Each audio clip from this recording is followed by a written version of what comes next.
Chapitre 5.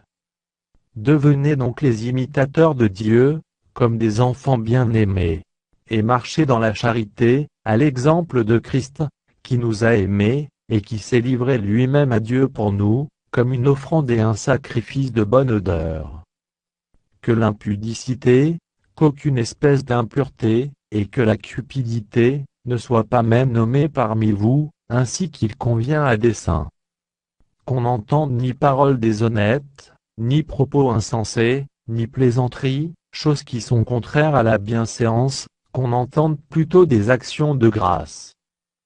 Car, sachez-le bien, aucun impudique, ou impur, ou cupide, c'est-à-dire, idolâtre, n'a d'héritage dans le royaume de Christ et de Dieu. Que personne ne vous séduise par de vains discours, car c'est à cause de ces choses que la colère de Dieu vient sur les fils de la rébellion. N'ayez donc aucune part avec eux. Autrefois vous étiez ténèbres, et maintenant vous êtes lumière dans le Seigneur. Marchez comme des enfants de lumière.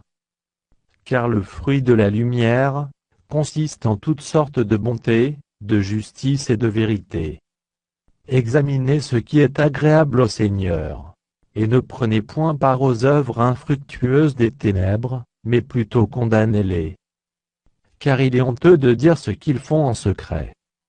Mais tout ce qui est condamné est manifesté par la lumière, car tout ce qui est manifesté est lumière. C'est pour cela qu'il est dit réveille-toi, toi qui dors, relève-toi d'entre les morts, et Christ t'éclairera. Prenez donc garde de vous conduire avec circonspection, non comme des insensés, mais comme des sages. Rachetez le temps, car les jours sont mauvais. C'est pourquoi ne soyez pas inconsidérés, mais comprenez quelle est la volonté du Seigneur. Ne vous enivrez pas de vin, c'est de la débauche. Soyez, au contraire, remplis de l'Esprit. Entretenez-vous par des psaumes, par des hymnes, et par des cantiques spirituels, chantant et célébrant de tout votre cœur les louanges du Seigneur. Rendez continuellement grâce pour toutes choses à Dieu le Père, au nom de notre Seigneur Jésus-Christ. Vous soumettant les uns aux autres dans la crainte de Christ. Femmes, soyez soumises à vos maris, comme au Seigneur.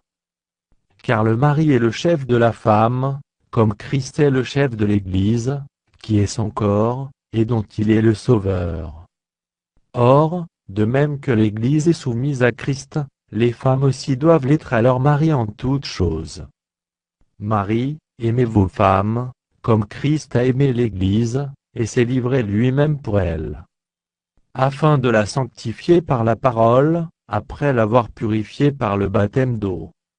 Afin de faire paraître devant lui cette Église glorieuse, sans tache, ni ride, ni rien de semblable, mais sainte et irrépréhensible.